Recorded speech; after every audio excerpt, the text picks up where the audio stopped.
If you love making money and want to win,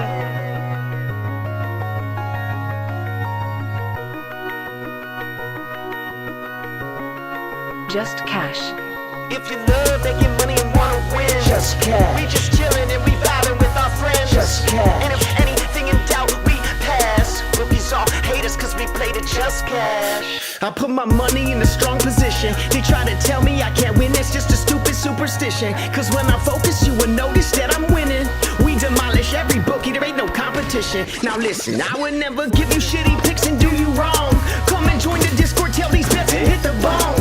Cooking up a parlay super unders and a song. We be really winning, this ain't just to make another song. So if you love making money and wanna win, Just cash. we coming in and we taking all the money. Just cash. They can't do nothing to stop us. Just cash. Hey, fuck these bookies, man. Just cash. They wanna limit me cause I win. Label me the enemy cause all I do is win. Just give us a try, this is where it all begins. I'm not gonna lie, all I know how to do is just win. If you love making money and wanna win, Just they wanna cash. limit me cause I win. Just cash. If you love making money and wanna win, Just cash. Just cash. if you love making money and wanna win, Just cash. we just chillin' and we vibing with our friends. Just cash. And if anything in doubt, we pass. But these all haters cause we played it just cash. Love making money and wanna win. Just cash. We just chillin' and we vibing with our friends. Just cash. And if anything in doubt, we pass. But these all haters cause we played it just cash.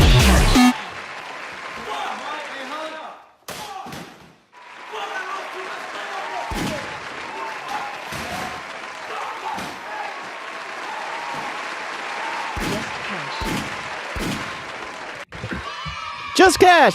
Holy shit. Yo. We are back. Coming back from a little bit of hiatus. Was dealing with some long-term sickness, and you'll probably still hear me cough a little bit here, but back is about as healthy as I can be, and we are here for our at least Christmas week of college basketball. So welcome. Joined as always by Underrated. What's good, man? How have you been? Good, bro. Good. I see Damien 8438 is there, and he says, "Where the heck have y'all been? Posting YouTube vids, man. Where are y'all?" But I think you summed it up there. Just been going through a little sickness over there, but I'm glad you're feeling better. And we've been, behind the scenes, still in the Discord, learning some things, and I think we're back, ready to give the people some money, what they came for. Yeah, we'll have a pretty steady schedule moving forward. This week's plan, today, tomorrow, and Wednesday, and then, today and tomorrow. I know some people kind of hit or miss on the Christmas Eve, so definitely today and tomorrow, and then I think we will be back for sure Friday, getting ready for the weekend as well. With college football wrapping up, I mean, we'll see a lot more jam-packed Saturdays, kind of like how we've had. The schedule, honestly, too, man, has been real weird for the last couple weeks. I mean, we've had, a lot of days where there's just literally nothing going on. I know last week, Tuesday and Wednesday, we had actually nothing going on, and the board was super light. So it's just been kind of a weird schedule. And I mean, today, kind of the same thing. There is a lot of teams playing, yes, but there was, I think I posted earlier, there's like 20 games with the spread was like 25 plus, and all these games. So it's just a weird time, holidays and all that stuff, but usually January moving forward, getting ready for the postseason is going to ramp up a lot. We'll see a lot more of the in-conference games as well. We've been kind of staying away from those for a little bit, but circling the wagons, we'll have a lot of action moving forward. So, guys, part of the Discord, though, got to say shout out, still running links to that 7-day free trial. Make sure you guys come check it out. Underrated, man, just killing it with tackles. So, if you guys have been a part of that with this month at least, we've been making some serious coin off of that, and this last weekend was no different. Had a little trouble with the alt lines, but the straight bets, I mean, just absolutely murder, man. I think you went 100% on that. So make sure you guys check it out, be a part of their community, come in, win some cash with us. And last but not least, if you haven't already, make sure to hit that like button. We're getting back to the grind. Like I said, we're gonna have a full schedule for you guys moving forward. So back to business as usual. Yay! It's been so long. I feel like I missed it so much. I haven't even smoked weed today. I need to right now get back into this. Dude. Yeah, gotta get back into the swing of things. Yeah, bro. And from now on, you know, of course, if we don't get sick or some things happen, but we're ready now. We're ready. We're going 3 to 5 times a week, if not more, with little plays in between. We're ready, bro. We're ready, bro. It's on, bro. Yes, sir. Yes, sir. And we got a nice little diverse set of plays, I think, for us tonight. We more recently, you've been exploring the team totals, so we got, I think, a pretty spicy one for that. And then the 2 different Illinois players for today we'll talk about individually. And then we had some late news. Let's just kind of touch on Steinbach here real fast, just in case. Wesley Yates was ruled out for tonight, so he's going to be missing this game. And, I mean, that's, I would say, probably a good 10 to 12 field goal attempts and some volume that's going to have to be soaked up. So looking for both Steinbach and Claude to pick it up here. We really haven't had any Claude props or, like you said, Zoom Diallo either, so we'll keep an eye out for that. But Steinbach, he's been an absolute man on this team. I mean, he's looked really, really solid since coming back from injury this year. And, I mean, the last 3 out of 4 games, we had 12-12, 13, and then 9 field goal attempts. But the 9 field goal attempts, I mean, they absolutely murdered this team. I mean, they beat them by almost 50. So not really that surprise here.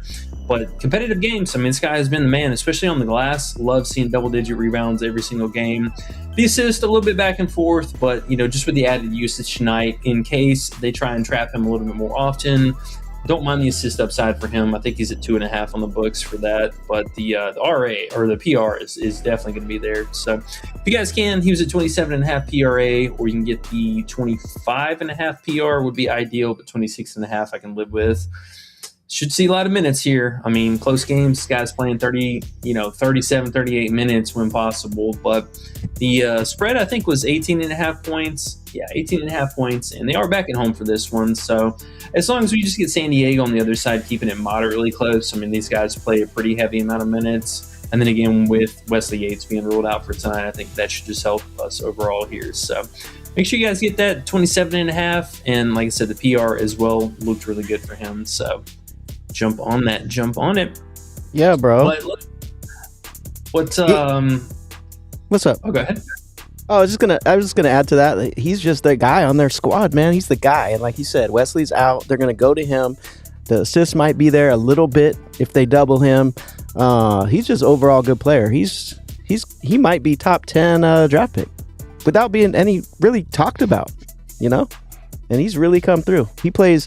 And also, like you said, his minutes are up there. The only time he only got 23 minutes was against Southern Utah 2 games ago when they won by 40. But this game, if they only win by 20 or less, he should be in there for mid 30 minutes, and that's going to give us a great shot to hit this prop. And Damian got a bunch of questions for us too, so that'll be fun to go through. But yeah, I like this play. Yeah, absolutely. And with I think the spread maybe being a little bit higher, that should hopefully add to his rebound upside here. I mean, I think any given night, this guy could easily go out and put up 12, 13 rebounds, no problem. So the fouls also not really an issue for him. I mean, most of the games he's pretty well disciplined in that regard, so I'm not too worried about that. His fantasy would be kind of an interesting option. I don't think we got that for today. No, I think you do. I could be wrong. Okay. I think Coach went under that. And also, the San Diego defense is so bad. If you look at their rankings, bro, San Diego defense is straight ass. And I assume, because Washington lost last game to shitty Seattle and pissed me off, that they'll be coming out strong. And they're going to be like, let's go to Steinbach I would think they're going to say, the game plan would be, let's go to him and get start off right. So, I have a really good feeling about this prop. Yeah, man, I'm pretty excited about it. I mean, there's a lot of things on the other side that are kind of really ticking the boxes for us. I mean, we can see the opposing defense. They give up a ton of offensive rebounds. And, in correlation with that, the free throw rating is also going to be there. So he could have a lot of offensive putbacks here for this game. And, I mean, they're pretty bottom ends of the middle of the pack tier in rebounds just in general. So plenty of opportunity for him. And then, I mean, they're just dying to down low shooters here, bottom 300th and 2 points allowed. So they're just getting cooked down low. pretty reasonable against a 3-point defense or against a 3-ball. But yeah, I like him, man. It's just keep the game within 20, and dude should go out and play his minutes. And I'm excited to see him without Yates. I don't think we've had a game like that this season. Have we not? I don't know. Let's take a peek. He might have actually been out in one of the games that Steinbach was out too. Nope, it'd be the first game. So he's played every game, yeah. Yeah, he sat early last game from this. They weren't sure if he was going to end up playing this game or not, but it looks like he is not. So that hand injury is going to be pretty problematic and could be coincidental. But, I mean, hey, this last game was also his highest field goal attempts of the season. So, if Home Dude's not out there at all from the get-go, we could see just, that 13 maybe looks a little closer to 15 this time. Bro, look at his rebounding. It's double digits every game when he got over 23 minutes, except for that first game, which is, it's the first game. They also blew that team out, so he's only in there 29 minutes, but he should be looking at double-digit rebounds tonight. So, yeah, I like him a lot today. And, we were kind of on the radar with him to begin with, and then after getting the news, it's just like, okay, yeah, now we got to play it. Yeah, dude.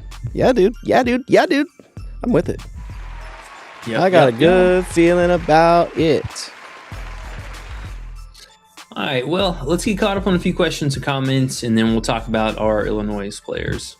All right. Damien, where you at? Damien, he says, first one, he said, hope you're feeling better, first of all.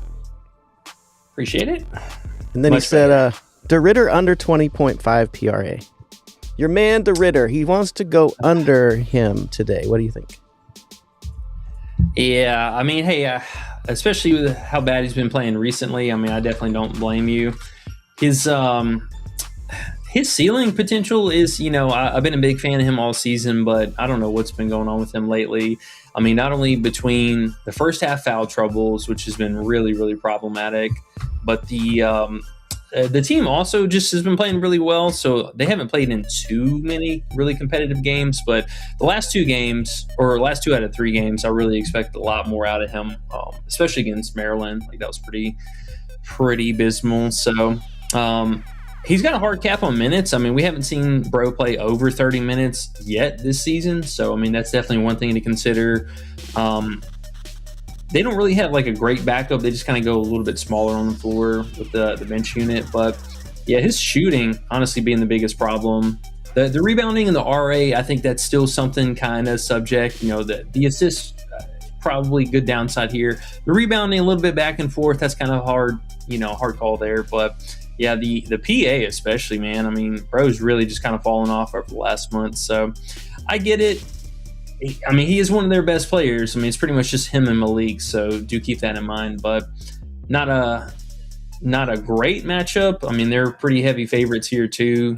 They're 27.5 point favorites. So I do like that. It's kind of weird though that he's the only prop that the books and the sports books and all that stuff gave us for today. So I'm a little weirded out by that fact, but massive spread. I mean, dude's been on the struggle bus, so I get it. The only scary part, man, is I feel you on the last few games. He's been shit, but we do see what he could do and what he did do at the beginning of the season. And this team that he's going against, holy moly, they suck. So, yeah, they could just, the scary part to me is I just try to think of the mental aspect. You look at the numbers and all that, we can do that. Obviously, that's huge. But then think about, man, he hasn't been good. He's supposed to be their best player. So they might try to get him involved. And that could be the scary part. That's all they have to do. They just have to want to. Because American, bro, let me see on here. They're ranked 250 just on defense, and first the 3 and the 2 ball, they just give it up. And they're half decently paced, so it's scary all the way around for an under against them, I think. Yeah, the pace is definitely concerning because this that's been a team that I've played a couple random money lines or spreads and stuff like that against. I mean, they play very, very quickly, and that can be concerning. I mean, you're really just hoping on the fact that he's just taking these single-digit field goal attempts and they can close the game out. If they keep the game even reasonably close, Miss Duke could play a lot more minutes. And he's normally a lot better at home, so it's kind of surprising to see how bad he's been playing. But Bro is due for a game, I gotta say. I mean, I was a huge fan of him at the beginning of the season, but he is due for a game. So just keep that in the back of your head there. I do understand wanting to go under too, though, because he's been so bad. But yeah, it's just one of those ones that's kind of scary. But I totally get it. I wouldn't be mad if he'd put some money on it. Then he says Stojakovic over 14.5. Old Peja's son. We know he can chuck. We know he can score. Will he do it today? What do you think, man? I mean, we got Wagler on the list because he's been doing really well as well. So it's hard to know. But 14.5. Wait, do we even have? I thought we had 15.5 for Stoya. Is it 14.5? It was 15.5 unless they moved it back down. Oh, it's down. That's not bad. Yeah, the interesting line movement last night. So I know you and I were cracking up about it. I just, out of curiosity, tabbed over right as they bumped 3 out of the 4 Illinois players because, let's see, Peja, Wagler, and David, all of them were lowered. David was 11.5, bumped up to 12.5. Wagler 14.5 to 15.5, and then same thing for Stojakovic here. It's kind of honestly the same story for both these guys. This matchup in particular really favors the 3-point shooting. So we were leaning a little bit more towards Wagler here because he is more consistent in that regard. But I mean, honestly, I get it for him. I mean, both these players kind of one and the same. The only thing really, I think, was my difference maker was just we haven't seen any kind of 3-point volume from Baby Peja here. I like the usage. I like the field goal attempts, and these players honestly felt like a 1A, 1B for this game. I wouldn't fault you for playing like a half unit on both of these guys to get 15 or more tonight because it's very doable. The only thing about him, though, is since he doesn't shoot the 3 ball, he's competing with 2 other pretty high usage players for shots on the inside. And I know it's kind of worked out well thus far, but Thomas Slav, he's a guy. I mean, this dude was the man on this team last year. He was one of their main scorers. So at some point, this guy is going to take a step forward and get back into the game here, and he's going to cut out on somebody else's usage rating. So I don't know when that's going to happen. His minutes, usage, all that stuff's been all over the place since he came back from the injury earlier in the season, but he is definitely a player that's going to step forward at some point. So you got to kind of think about, who's going to lose out, who's going to get the short end of the stick there. David, also, one player that we're going to talk about, and I guess we can just kind of segue into that here as well. But you can see even him after Tomislav coming back and playing his full allotment of minutes, like all of his metrics and stuff, besides a few rebounds here and there, all this stuff is just really plummeted downhill. So the team's kind of finding their footing, really leveling out with the usage rating. I think he continues to take a back seat. Tomislav, probably still bottom of the barrel here for the team, but potential to step forward. And I mean, really the only kind of wild card for the guards itself is just Kylan Boswell. He's just an obnoxious player sometime. And we saw last game, he only shot 9 field goal attempts, but bro put up 20 points on just, insane efficiency, and he hit 3 threes too, but still really low usage player overall. I mean, it's not like he's really taken away much, but he just goes out and has these couple random games and it kind of cuts into one of the other guards. So with that being said, again, I like both of them. I think we were going to plant the flag with the Waggle here just because he's looked a lot better down the stretch of the season when the team's fully healthy. So if something's likely to continue, I'm really thinking it's going to be that for him today. Yeah, no, I agree with that 100%. And the 3-point thing, he's the 3-point guy compared to Peja's son, old Stoyo. And lately, like you said, he's a freshman, so he's just now getting that prime, feel, it feels like in college in general. 40 minutes last game and 10 assists. I mean, we got that on our side. We have no assists coming from Baby Peja there. He's just going to shoot. So we got 2 chances plus 40 minutes last game. That feels real good. And the 3-point thing on our side. Yeah. Well, I mean, the 3-point thing is pretty huge. I mean, they've allowed multiple games with multiple 3 points made. And I really wish his odds were a little bit better. I know you're not the biggest fan of it, but he's like minus 160 or 170 or something like that. To hit 2? FanDuel definitely adjusted this because I was taking a peek at that earlier. But yeah, to hit 2, and I'm like, that's a really, really low bar, especially if, this team's bleeding threes right now. I think it's slightly off screen there, but they're allowing 9.5 threes made a game, and he shoots a pretty high majority from there. So last couple games looked really good, and like you said with the minutes, so man, I mean, this coach is really just kind of turning them loose here. So as long as the game's reasonably close, he's played some really high minutes, and some of their besides the UConn game, most of the road games have been fairly close. Well, I mean, that game was close too, but they just played like shit. Look at the assists too lately. In comparison, just look at where he's at. Like lately, look at what they've been letting him do there. 5, 5, 10. That's not even close to the rest of the season. So he's coming into his own. I feel like we're hitting that spot where we're still getting pretty good value here. You know what I mean? 18.5 PA seems like it should be more like 20.5. So that's why I like it better than Stojakovic, just because I feel like we're getting value with him.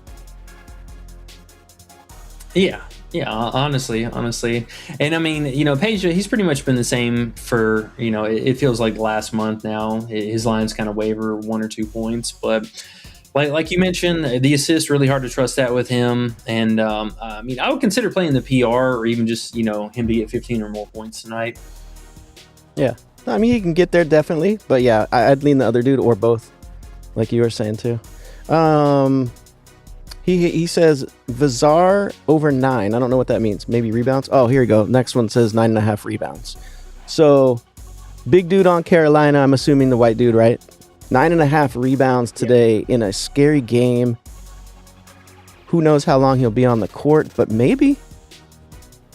What do you think?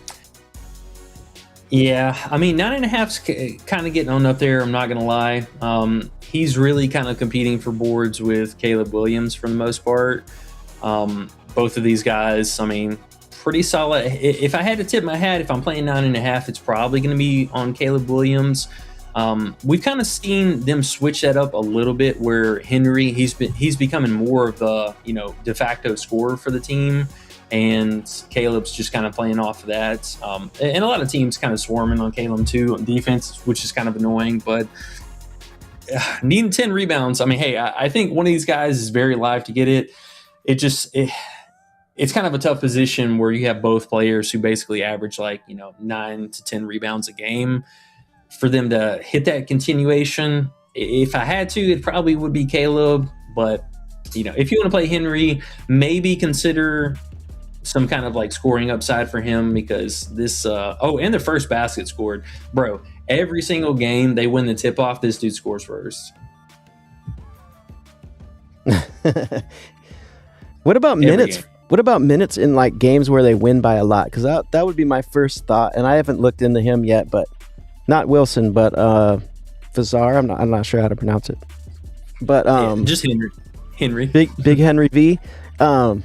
He has been outstanding too, though. He's been amazingly good. But why would we stick to only rebounds instead of throwing the points in there too? Not that I want to play it necessarily, but what's your thoughts, Damien, on the rebounds? Why only rebounds? Because sometimes those can be a little bit inconsistent. Although he has got there a lot. My first worry is just, are they going to pull him a little early if they're up 30? It looks like he played 28 minutes when they won by 20. But I'm just worried if they win by 30, what do they do with him? Because I see down earlier in the season, he's at, where's it at? 24, 28. If we get 24 or 28 minutes, we're going to be hard-pressed to get 10 rebounds. Yeah, I mean, honestly, there's probably a real good shot he plays 27, 28 minutes tonight. I mean, this team in general, a coach kind of leaves him out there for a pretty hefty allotment of minutes. But, as you said, the spread is, I think, the biggest concern here. If they can keep the game close, 10 rebounds, I can totally see that. But I would worry just a little bit if it gets out of control. The coach likely to bench these guys early tonight. Right. And Q Donkey's here. Woo, let's go. Hey, what's up, man? He said, good to see y'all again. And Damien at the end here says his last comment was said Wilson. So I think he was going there with you with the also Wilson's rebounds. Same idea. So I don't know. I mean, it definitely could hit, but to me, the way I've been looking at stuff lately, passing is a good thing to do unless you really, really love it, because we don't have a lot to pick from today. There's so many big spreads. It's been hard to go with a big spread and know what to think about it. You know what I mean? Because they're probably going to whoop some ass, so it's going to be hard. You're going to have to cheer for a close game, and then the 10 rebounds will be probably easy. But you need it to be close enough where they stay in for 33 minutes. So to me, so to me, no need to push it. We just pass when it feels like that, at least for me. And I'll just wait for a play I like better or bet a little bit because you have a thought and you want to ride your gut out with it. I get that too. But don't put anything big on it because you never know about that blowout thing. Go ahead. Sorry.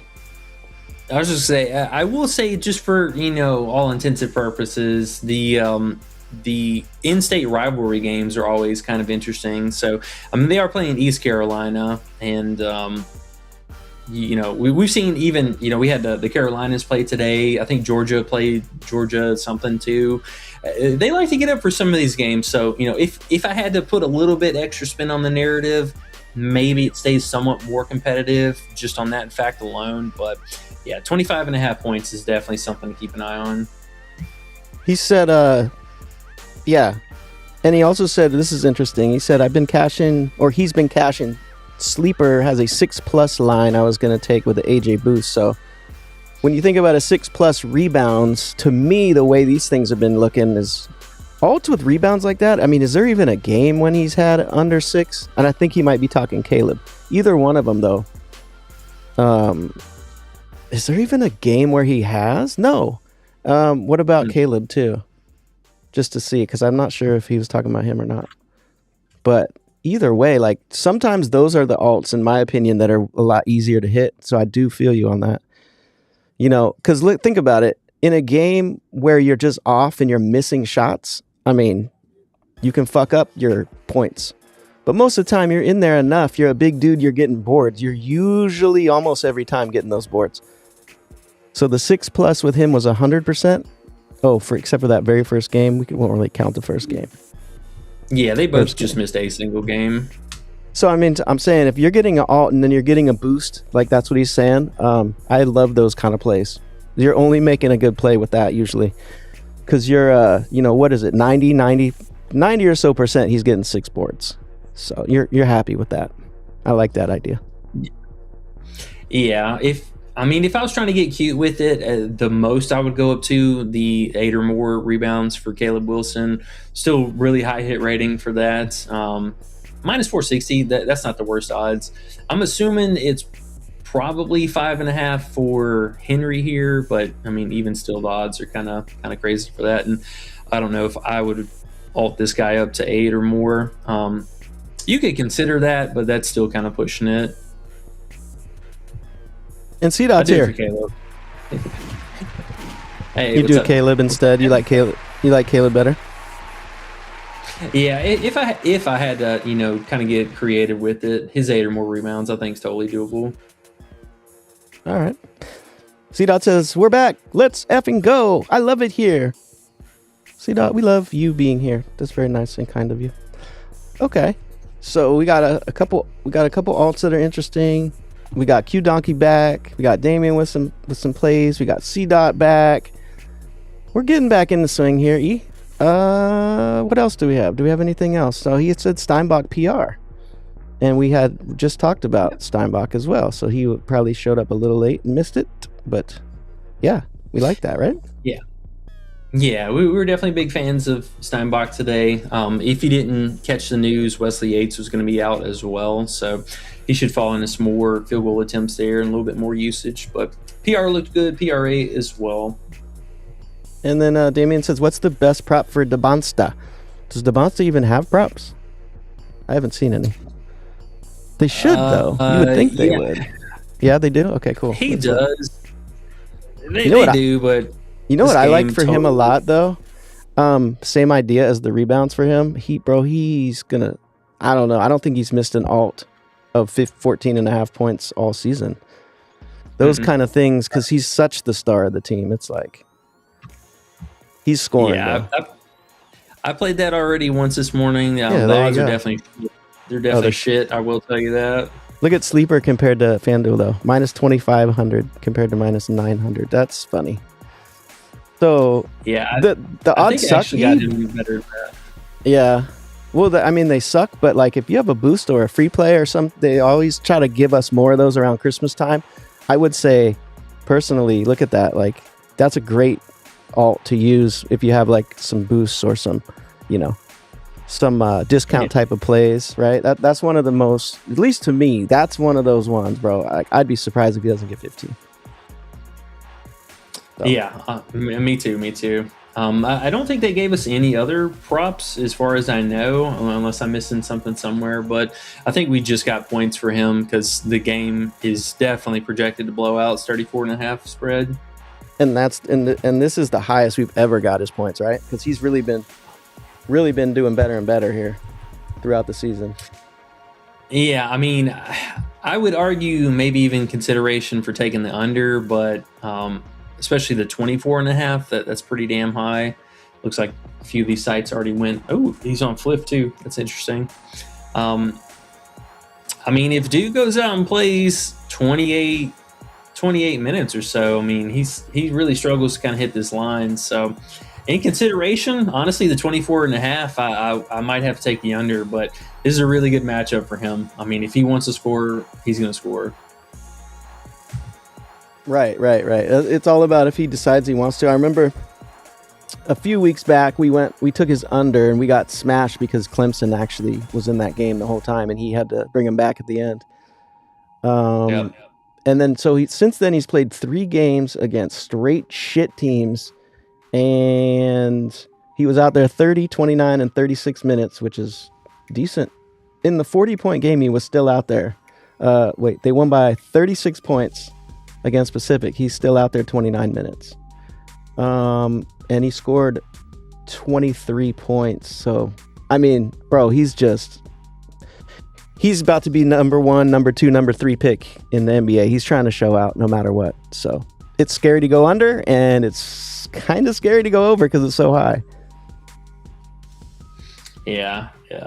If I had to pick, honestly, I'd probably take the under tonight just because, I mean, again, this is the highest his line has really ever been. And it's kind of weird, 35.5 point spread. That's really, really up there. So if he's getting it done early, it might be a wrap, but there's a real good chance this dude could sit the final, 6 minutes of the game, 5 minutes of the game, no problem.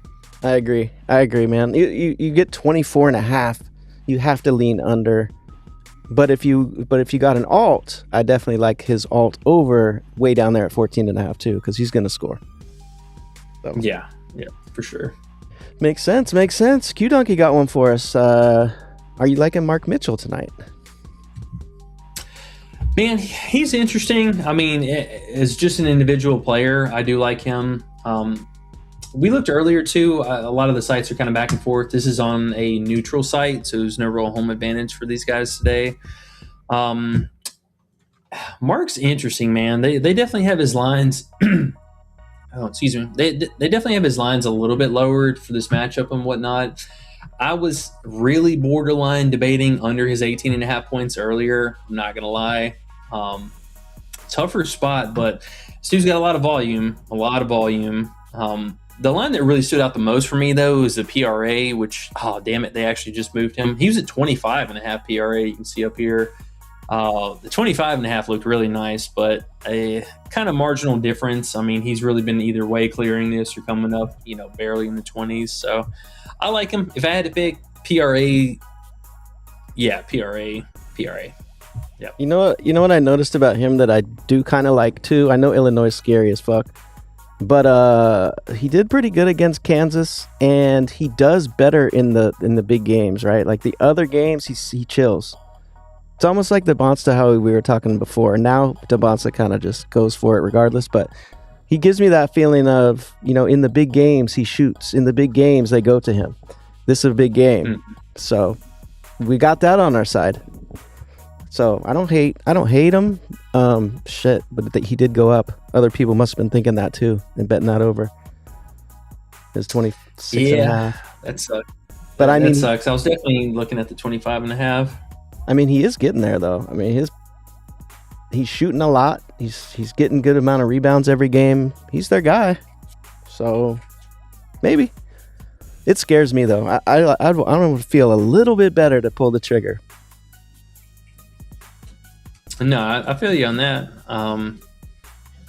Maybe with the bumps, especially how high he is, the only crediting him for 1 assist, I'd probably pivot to the PA here because I mean he's at 18.5 points. So I mean, hell, I'll gladly take this 2.5 plus. Hey, this might be a little slight line error actually. Now that I'm looking at it, because he's a 2.5 assists, but the 18.5 points. So that should be a little bit higher than what we're getting here. 19.5 PA. That's actually not bad at all. He's still really, really high hit rating.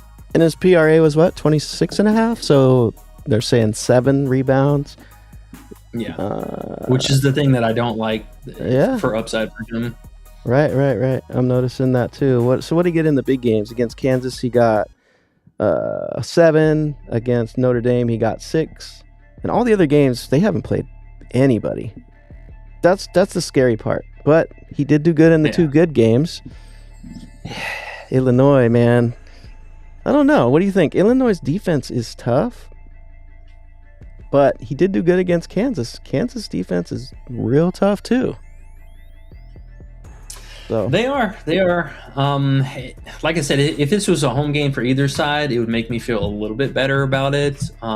He's definitely their guy, though. I mean, he's going to have to do a lot of scoring here. So my only thing would be is if Illinois plays a little bit more into the zone. Because I mean, Tomislav, hey, he might not be scoring, but that dude's definitely not allowing a lot of scoring inside the paint. So between him and David, kind of annoying, but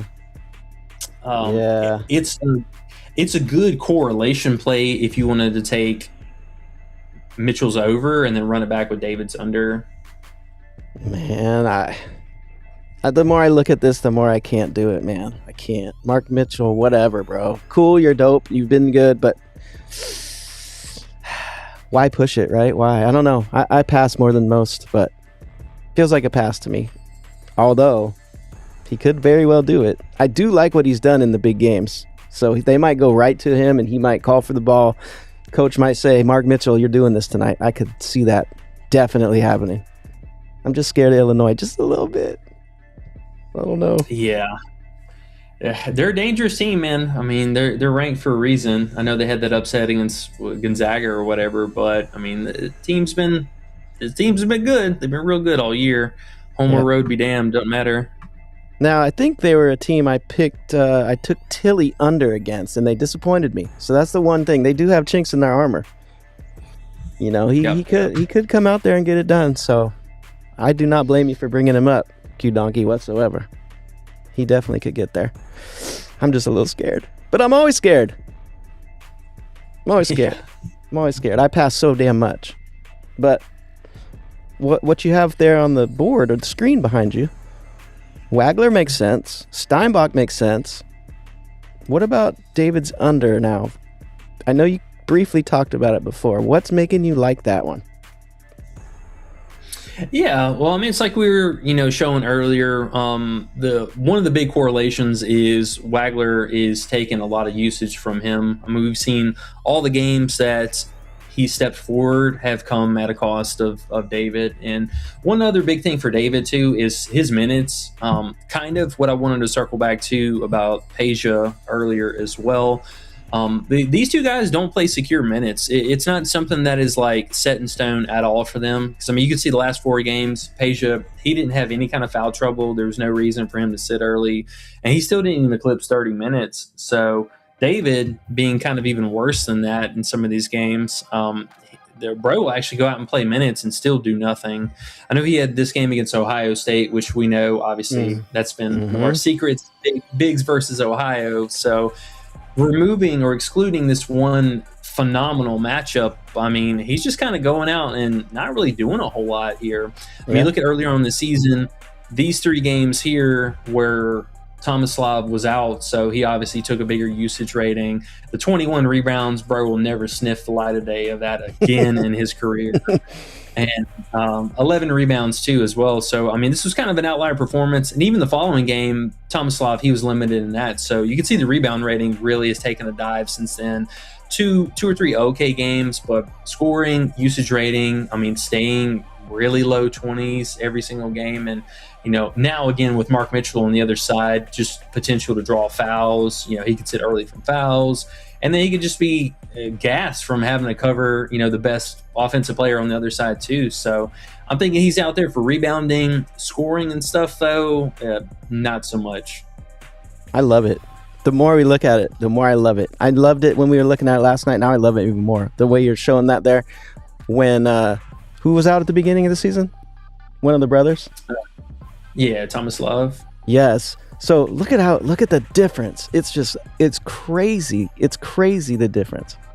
And so ever since then, he's done nothing. And then, like you said, that most people probably aren't calculating, because this is your thing you found, Ohio State to bigs has been giving it up. So if you remove that, bro, we're in the clear. And even more, if you look at his line, it's 11.5 points. I forget what the rebounds and the assists added up to 10, I want to say. Or maybe it was 9. I think it was 9. So they're giving 9. Us, yeah, there's 2 extra points on top of that for that PRA, which is weird. I don't know why. The PRA just, man, he got to do really, really, really, he had to have a great game to get there. A great game. And like you said, all those other things too, he's going to have to worry about Big Mark. He's going to have to have like a outstanding game. Plus the other guys, we like their overs already. We know Baby Page is going to shoot. We know Wagler's been shooting more. We know Boswell shoots, and the other big guys. Like he's going to get lost in the shuffle, bro. 22.5 under, give it to me. Yeah, and if you can find his 12.5 points, I mean, that's just way too high for him. He's only hit that, excluding those games here. I mean, he's only done that twice this season, so not an easy scoring spot for him here. Yeah, I might have to alt his points up just a tiny bit for fun and add that as a play too. It seems interesting. Either one. I like it though. I was looking at that before you brought it up last night. You said, what about this fucking dude's under? And then I was looking at it, and I already had taken his under assists that I altered up. And then I already had looked at his RA and taken that and won that. And now you add the points. I didn't even think about it. Put it all together. Oh my goodness, bro. It seems good to me. It's betting. It can lose, but it's a good bet.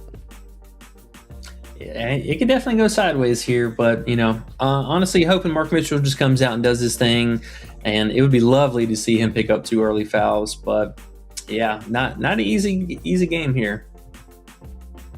Cool. So we got that.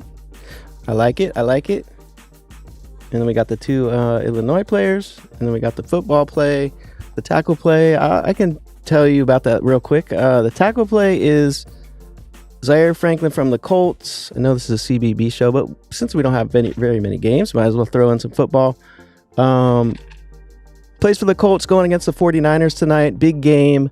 Phillip Rivers on the Colts is probably, you would think, going to mess up how long the offense has the ball. Who knows? Maybe he'll do great, but Zaire Franklin should be on the field a lot. Oh yeah, check out his tackles as well. Now, if you look at his tackles from the beginning of the season, you're like, holy moly, what is wrong with this dude?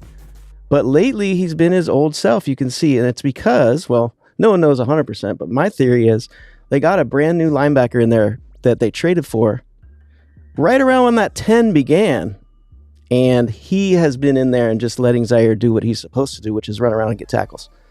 So I don't usually like 9.5 tackles. That's so many, but he's the number 1 tackler from last year. He got the best matchup with Christian McCaffrey running around and those little screen plays and those little over the middle plays. I feel like 10 tackles is not that difficult for him. So you're getting plus money, and then we also have a half unit for 8.5 tackles, because you never know with tackles, man. Like, they could decide they don't want to give him an assist 3 times. It just depends on who the scorekeeper is. So 8.5 also feels good. Yeah, it happens. Roquan missed 2. Scorekeeper took 2 assists away. We still won. But might as well be a little safe and get the 8.5 as well. So that's the tackle play, and feel pretty good about that. Don't love it, but feel pretty good. Yeah, man. I mean, honestly, any of these linebackers that go up against CMC, they should see a ton of volume, and especially with having Kittle and stuff back in the mix, I think the open field stuff should be pretty viable for us. Yeah. And we see he can do it. He's done it before. He led the league in tackles last year. I think he might have led the league in tackles the past 2 years. So he's very capable in the perfect matchup in a big game. So I would not be surprised to see him running around and get 12, 13. Yeah, I mean, he averaged 10 last year, and you can see 76% on the season. The guy's definitely – he's getting back to his old self. So, I think this is a really sharp call. And honestly, any of these games against San Francisco have been pretty exciting. That's what I'm saying. That was what I was going to add. He averaged 10 against everyone, even the shit teams with no quarterback and, can't move the ball, can't hold the ball. And 49ers, they're actually number 3 in giving up tackles to linebackers. So you have that on your side. One of the best matchups you could ask for. And Purdy's back. So, Man, I don't like 9.5 usually in life, but we're gonna try to get there tonight. Yep, half unit play again, but feeling pretty confident about it. Yeah, so you could slap that with your couple college plays and have yourself a nice, fun-filled winning night. Have yourself a day. That's right. Yeah, man. All right. Well, I think that is about all we got for you fine folks today. Is there anything else you want to talk about or touch on before we get out of here? Not really. I mean, I know you had the team totals we've been messing with lately has been decent. I forget what it was now. Do you have that? I think yeah, right here. So this is the one that I found earlier today that I did put a little bit of half unit on it just for fun. But if you guys check these out and see what happens, maybe put a little bit of money on it just to see what happens. And the more we learn about the teams, I think there's some value in these alts because the bookies are just not on top of it sometimes when it comes to these alts. Because if you look at the difference in price, this is from Onyx and DraftKings. It uses the same odds provider. But if you look at, like John was looking at it today, he was like, oh, let me try to get this on Bet365. The odds were like minus 300. So when you can find weird differences in prices like that on random things that people don't usually bet, there's got to be value in there somewhere. And the more I've looked at this, the more it seems there is value here. So we'll try it today as the official play. You guys check it out, see if it hits, see if it doesn't, and we'll talk about it tomorrow and try to find another one. Add another little element since they don't give us many props, Yeah, got to think outside the box. And this was on DK and Onyx, right? Mm-hmm. Yeah, thank goodness Onyx if you're in California, you don't have DraftKings. Onyx is pretty good for alt plays. It's actually really good for alts. All their prices are DraftKings prices, so a lot better than Fliff. All right, sweet. Love to hear it. Well, with that being said, I believe that's all we got for you fine folks today. We're going to skedaddle, get on out of here. Again, make sure you guys, if you haven't already, hit the like button. Appreciate y'all hanging out with us, and check out the Discord. Still running that 7-day free trial. Come in and win some cash with us. All right. Well, that's it for today. We'll be back tomorrow again, talk about that slate and get ready for the rest of this week. So y'all have a great night. Good luck, and we'll see y'all back here tomorrow. Yay! Peace. We back!